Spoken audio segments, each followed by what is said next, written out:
ಮತ್ತೆ ಮುನ್ನೆಲೆಗೆ ಬಂದ ರಾಜ್ಯ ಕಾಂಗ್ರೆಸ್ ಆಂತರಿಕ ಅಸಮಾಧಾನ. ಇವತ್ತು ಹೈಕಮಾಂಡ್ ನಾಯಕರ ಭೇಟಿಗೆ ದಲಿತ ಸಚಿವರು ಪ್ರಯತ್ನಿಸ್ತಾ ಇದ್ದಾರೆ. ದೆಹಲಿಯಲ್ಲೇ ಮೊಕ್ಕಾಂ ಹೂಡಿದ್ದಾರೆ ಕೆಎನ್ ರಾಜಣ್ಣ ಹಾಗೂ ಸತೀಶ್ ಜಾರಕಿಹೊಳಿ. ನಿನ್ನೆ ಕೆಲವು ನಾಯಕರನ್ನ ಭೇಟಿ ಆಗಿದ್ದಾರೆ ಸತೀಶ್ ಜಾರಕಿಹೊಳಿ. ಮೊನ್ನೆ ಎಐಸಿಸಿ ಅಧ್ಯಕ್ಷ ಮಲ್ಲಿಕಾರ್ಜುನ್ ಖರ್ಗೆ ಅವರನ್ನ ಭೇಟಿ ಆದ್ರು. ನಿನ್ನೆ ಕೆಸಿ ವೇಣುಗೋಪಾಲ್ ಹಾಗೂ ರಣದೀಪ್ ಸಿಂಗ್ ಸುರ್ಜೇವಾಲಾರನ್ನ ಭೇಟಿ ಆಗಿದ್ದಾರೆ. ಇವತ್ತು ಕೆಲ ನಾಯಕರನ್ನ ಭೇಟಿ ಆಗ್ತಾರೆ ಕೆಎನ್ ರಾಜಣ್ಣ. ಇವತ್ತು ವೇಣುಗೋಪಾಲ್ ಅವರನ್ನ ಭೇಟಿ ಮಾಡೋದಕ್ಕೆ ಅಂತ ಕೆಎನ್ ರಾಜಣ್ಣ ಪ್ರಯತ್ನಿಸುತ್ತಿದ್ದಾರೆ.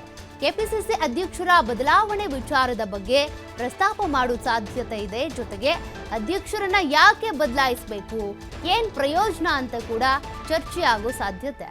ಪೂರ್ಣ ಪ್ರಮಾಣದ ಅಧ್ಯಕ್ಷರ ನೇಮಕದ ಬಗ್ಗೆ ಒತ್ತಾಯಿಸಲಿದ್ದಾರೆ. ಇದರ ಬಗ್ಗೆ ವಿವರಣೆ ಕೊಡಲಿದ್ದಾರೆ. ಸಿಎಂ ಬದಲಾವಣೆ ವಿಚಾರದ ಬಗ್ಗೆ ಕೂಡ ಇದೇ ಸಂದರ್ಭದಲ್ಲಿ ಪ್ರಸ್ತಾಪವಾಗುವಂತ ಸಾಧ್ಯತೆ ಇದೆ. ಇದರ ಜೊತೆಗೆ ರಾಹುಲ್ ಗಾಂಧಿ ಅವರ ಭೇಟಿಗೂ ಕೂಡ ಸಮಯ ಕೇಳಿದ್ದಾರಂತೆ ಕೆಎನ್ ರಾಜಣ್ಣ. ಸಮಯ ಕೊಟ್ರೆ ಭೇಟಿ ಮಾಡಿ ಕೆಲವು ವಿಚಾರಗಳನ್ನ ಪ್ರಸ್ತಾಪ ಮಾಡಬೇಕು ಅಂತ ಕೇಳಿದ್ದಾರಂತೆ.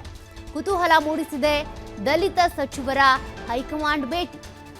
ನೋಡಿ, ಈಗಾಗಲೇ ಎಐಸಿಸಿ ಅಧ್ಯಕ್ಷ ಮಲ್ಲಿಕಾರ್ಜುನ್ ಖರ್ಗೆ, ಅದೇ ರೀತಿಯಾಗಿ ರಣದೀಪ್ ಸಿಂಗ್ ಸುರ್ಜೇವಾಲಾ, ಪ್ರಧಾನ ಕಾರ್ಯದರ್ಶಿ ವೇಣುಗೋಪಾಲ್ ಅವರನ್ನ ಸತೀಶ್ ಜಾರಕಿಹೊಳಿ ಭೇಟಿಯಾಗಿದ್ದಾರೆ. ಈಗ ಕೆಎನ್ ರಾಜಣ್ಣ ಕೂಡ ವೇಣುಗೋಪಾಲ್ ಅವರನ್ನ ಇವತ್ತು ಭೇಟಿ ಆಗಬೇಕು ಅಂತ ಅನ್ಕೊಂಡಿರೋದು. ದಲಿತ ಸಚಿವರು ಯಾರಿದ್ದಾರೆ ಈಗ ಮೊಕ್ಕಾಂ ಹೂಡ್ಬಿಟ್ಟಿದ್ದಾರೆ ದೆಹಲಿಯಲ್ಲಿ. ಯಾವ್ಯಾವ ವಿಚಾರಗಳ ಬಗ್ಗೆ ಚರ್ಚೆ? ಈಗಾಗಲೇ ಕೆಪಿಸಿಸಿ ಅಧ್ಯಕ್ಷರ ಬದಲಾವಣೆ ಆಗಬೇಕು ಅನ್ನುವಂಥ ಚರ್ಚೆ ಇತ್ತು, ಅದ್ರ ಬಗ್ಗೆ. ಅದೇ ರೀತಿಯಾಗಿ SC ST ಸಮಾವೇಶ ಮಾಡಬೇಕು ಅಂತ ಅನ್ಕೊಂಡಿದ್ರು. ಮತ್ತೆ ಈ ಡಿನ್ನರ್ ಮೀಟಿಂಗ್ ಮಾಡುವಂಥ ಸಂದರ್ಭದಲ್ಲಿ ಅದಕ್ಕೆ ಹೈಕಮಾಂಡ್ನಿಂದನೇ ತಡೆಯೊಡ್ಡಲಾಗಿತ್ತು. ಅದೆಲ್ಲದ್ರ ಬಗ್ಗೆ ಕೂಡ ಚರ್ಚೆ ಮಾಡಬೇಕು ಅಂತ ಕೆಸಿ ವೇಣುಗೋಪಾಲ್ ಅವರನ್ನ ಇವತ್ತು ರಾಜಣ್ಣ ಅವರು ಭೇಟಿ ಮಾಡೋದಕ್ಕೆ ಸಮಯ ತೆಗೆದುಕೊಂಡಿದ್ದಾರೆ.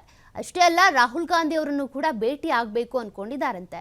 ನೋಡಿ, ಹೈಕಮಾಂಡ್ ಅಸ್ತು ಅಂದಿದೆ, ಹೈಕಮಾಂಡ್ನ ಬೆಂಬಲ ಇದೆ ಅಂತ ನನಗೆ ಯಾವಾಗಲೂ DK ಶಿವಕುಮಾರ್ ಅವರು ಹೇಳ್ತಾ ಇದ್ರಲ್ವಾ.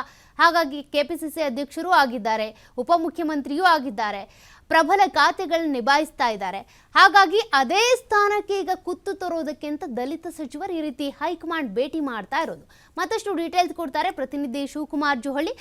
ಈಗಾಗಲೇ ದಲಿತ ಸಚಿವರು ಹೈಕಮಾಂಡ್ ನಾಯಕರನ್ನ ಭೇಟಿ ಆಗೋದಕ್ಕೆ ಅಂತ ದೆಹಲಿಯಲ್ಲಿ ಹೋಗಿ ಅಲ್ಲೇ ಮೊಕ್ಕಾಂ ಹೂಡ್ಬಿಟ್ಟಿದ್ದಾರೆ. ಇವತ್ತು ಕೆಎನ್ ರಾಜಣ್ಣ ಕೂಡ ಕೆಸಿ ವೇಣುಗೋಪಾಲ್ ಅವರನ್ನ ಭೇಟಿ ಮಾಡಲಿದ್ದಾರೆ. ಯಾವೆಲ್ಲ ವಿಚಾರಗಳು ಚರ್ಚೆಗೆ ಬರ್ತವೆ ಅಂತ?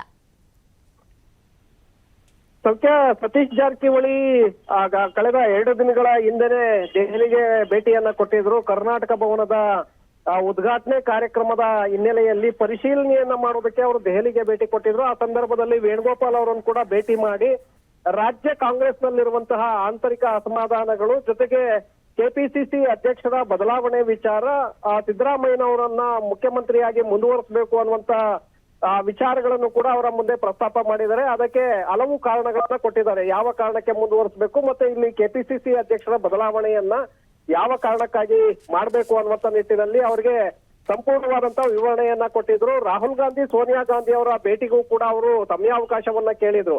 ಆದ್ರೆ ಸಮಯಾವಕಾಶ ಸಿಗದ ಹಿನ್ನೆಲೆಯಲ್ಲಿ ಅವರು ಬೆಂಗಳೂರಿಗೆ ವಾಪಸ್ ಆಗಿದ್ದಾರೆ ಸತೀಶ್ ಜಾರಕಿಹೊಳಿ. ಆದ್ರೆ ನಿನ್ನೆ ಮತ್ತೊಬ್ಬ ದಲಿತ ಸಚಿವರಾಗಿರುವಂತಹ ಕೆಎನ್ ರಾಜಣ್ಣ ಅವರು ಕೂಡ ದೆಹಲಿಗೆ ತೆರಳಿದ್ದಾರೆ. ಸತೀಶ್ ಜಾರಕಿಹೊಳಿ ಬೆಂಗಳೂರಿಗೆ ವಾಪಸ್ ಆದ್ರೆ ರಾಜಣ್ಣ ದೆಹಲಿಗೆ ತೆರಳಿದ್ದಾರೆ. ದೆಹಲಿಯಲ್ಲಿ ಇವತ್ತು ವೇಣುಗೋಪಾಲ್ ಅವರನ್ನ ಭೇಟಿ ಮಾಡ್ತಾ ಇದ್ದಾರೆ. ವೇಣುಗೋಪಾಲ್ ಅವರನ್ನ ಭೇಟಿ ಮಾಡಿ ಸುರ್ಜೇವಾಲಾ ಅವರ ವಿರುದ್ಧವಾಗಿ ಅವರು ದೂರನ್ನ ಕೊಡ್ತಾರೆ ಅನ್ನುವಂತ ಮಾಹಿತಿಗಳು ಕೂಡ ಇದೆ. ಯಾಕೆಂದ್ರೆ ರಾಜ್ಯ ಉಸ್ತುವಾರಿಯಾಗಿರುವಂತಹ ರಣದೀಪ್ ಸಿಂಗ್ ಸುರ್ಜೇವಾಲಾ ಅವರು ಸರಿಯಾಗಿ ನಡೆದುಕೊಳ್ತಾ ಇಲ್ಲ, ಇಲ್ಲಿ ಎಲ್ಲರನ್ನ ವಿಶ್ವಾಸಕ್ಕೆ ತೆಗೆದುಕೊಳ್ತಾ ಇಲ್ಲ, ಅವರು ಏಕಪಕ್ಷೀಯ ನಿರ್ಧಾರಗಳನ್ನ ತೆಗೆದುಕೊಳ್ತಾ ಇದ್ದಾರೆ ಅನ್ನುವಂತಹ ಆರೋಪವನ್ನ ಅವರ ಮುಂದೆ ಇಡುವಂತ ಪ್ರಯತ್ನವನ್ನ ಮಾಡಲಿದ್ದಾರೆ. ಅದರ ಜೊತೆಗೆ ಕೆಪಿಸಿಸಿ ಅಧ್ಯಕ್ಷರನ್ನ ಬದಲಾವಣೆ ಮಾಡಬೇಕು. ಬದಲಾವಣೆಯನ್ನ ಯಾವ ಕಾರಣಕ್ಕೆ ಮಾಡಬೇಕು? DK ಶಿವಕುಮಾರ್ ಅವರ ಬಳಿ 2 ಖಾತೆಗಳಿದೆ, ಹಾಗೆ DCA ಹುದ್ದೆ ಕೂಡ ಇದೆ. ಅವರಿಗೆ ಈ ಕಡೆ ಪಕ್ಷಕ್ಕೂ ಕೂಡ ಅವರು ನ್ಯಾಯವನ್ನ ಸಲ್ಲಿಸೋದಕ್ಕೆ ಆಗೋದಿಲ್ಲ, ಇಲಾಖೆಗಳ ಕಡೆ ಕೂಡ ಗಮನವನ್ನ ಕೊಡೋದಕ್ಕಾಗೋದಿಲ್ಲ. ಹಾಗಾಗಿ ಕಾರ್ಯಕರ್ತರಲ್ಲೂ ಕೂಡ ಸಾಕಷ್ಟು ಗೊಂದಲಗಳಿದೆ, ಮುಖಂಡರಲ್ಲೂ ಕೂಡ ಗೊಂದಲಗಳಿದೆ. ಆ ಹಿನ್ನೆಲೆಯಲ್ಲಿ ಅವರನ್ನ ಬದಲಾವಣೆ ಮಾಡಿದ್ದೆ ಆದ್ರೆ, ಮತ್ತೊಬ್ಬರಿಗೆ ಅವಕಾಶವನ್ನ ಮಾಡಿಕೊಟ್ಟಿದ್ದೆ ಆದ್ರೆ ಪಕ್ಷ ಜಿಲ್ಲಾ ಪಂಚಾಯತ್, ತಾಲೂಕ್ ಪಂಚಾಯತ್ ಚುನಾವಣೆಗಳು, BBMP ಚುನಾವಣೆಗಳಿಗೆ ಪಕ್ಷವನ್ನ ಸಂಘಟನೆ ಮಾಡೋದಕ್ಕೆ ಪೂರ್ಣ ಪ್ರಮಾಣದ ಅಧ್ಯಕ್ಷರ ಅವಶ್ಯಕತೆ ಇದೆ. ಹಾಗಾಗಿ ನಾವು ಈ ಬೇಡಿಕೆಯನ್ನ ಇಡ್ತಾ ಇದ್ದೀವಿ. ಬೇರೆ ಇದರಲ್ಲಿ ಯಾವುದೇ ರೀತಿಯಾದಂತಹ ರಾಜಕೀಯ ವಿಚಾರಗಳು ಇಲ್ಲ ಅನ್ನುವಂತ ಒಂದು ಮಾಹಿತಿಯನ್ನ ಕೊಡೋದಕ್ಕೆ ಮುಂದಾಗಿದ್ದಾರೆ. ಅದರ ಜೊತೆಗೆ ತಾವು ತಮಗೆ ಕೆಪಿಸಿಸಿ ಅಧ್ಯಕ್ಷ ಸ್ಥಾನವನ್ನ ನೀವು ಕೊಡೋದಾದ್ರೆ ನಾನು ಪೂರ್ಣ ಪ್ರಮಾಣದಲ್ಲಿ ಪಕ್ಷವನ್ನ ಮತ್ತಷ್ಟು ಸಂಘಟನೆಯನ್ನ ಮಾಡ್ತೇನೆ, ಹಾಗಾಗಿ ಸಚಿವ ಸ್ಥಾನವನ್ನು ಕೂಡ ನಾನು ಬಿಡೋದಕ್ಕೆ ರೆಡಿ ಇದ್ದೇನೆ ಅನ್ನುವಂತ ಒಂದು ಸಂದೇಶವನ್ನು ಕೂಡ ವೇಣುಗೋಪಾಲ್ ಅವರಿಗೆ ರವಾನೆ ಮಾಡೋದಕ್ಕೆ ರಾಜಣ್ಣ ಮುಂದಾಗಿದ್ದಾರೆ. ಇದರ ಜೊತೆಗೆ ಸೋನಿಯಾ ಗಾಂಧಿ, ರಾಹುಲ್ ಗಾಂಧಿ ಅವರ ಭೇಟಿಗೂ ಕೂಡ ಅವರು ಸಮಯಾವಕಾಶವನ್ನ ಕೇಳಿದ್ದಾರೆ. ಆದ್ರೆ ಭೇಟಿಗೆ ಸಮಯಾವಕಾಶ ಸಿಗುತ್ತಾ ಹೇಗೆ ನೋಡ್ಬೇಕಾಗತ್ತೆ ಸೌಖ್ಯ. ಓಕೆ, ಥ್ಯಾಂಕ್ ಯು ಶಿವಕುಮಾರ್ ಡೀಟೇಲ್ಸ್ಗೆ. ಈಗಾಗಲೇ ದೆಹಲಿಯಲ್ಲಿ ಹೈಕಮಾಂಡ್ ನಾಯಕರನ್ನ ಭೇಟಿ ಮಾಡುವುದರ ಮೂಲಕ ಕೆಪಿಸಿಸಿ ಅಧ್ಯಕ್ಷರ ಬದಲಾವಣೆ ಆಗಬೇಕು ಅನ್ನೋದು ಒಂದು ಚರ್ಚೆ ಏನಿದೆ, ಅದಕ್ಕೆ ಸಂಬಂಧಪಟ್ಟಂತೆ ತೆರೆ ಎಳೆಯುವಂತ ಕೆಲಸವನ್ನ ದಲಿತ ನಾಯಕರು ಮಾಡ್ತಾರಾ ನೋಡ್ಬೇಕಿದೆ.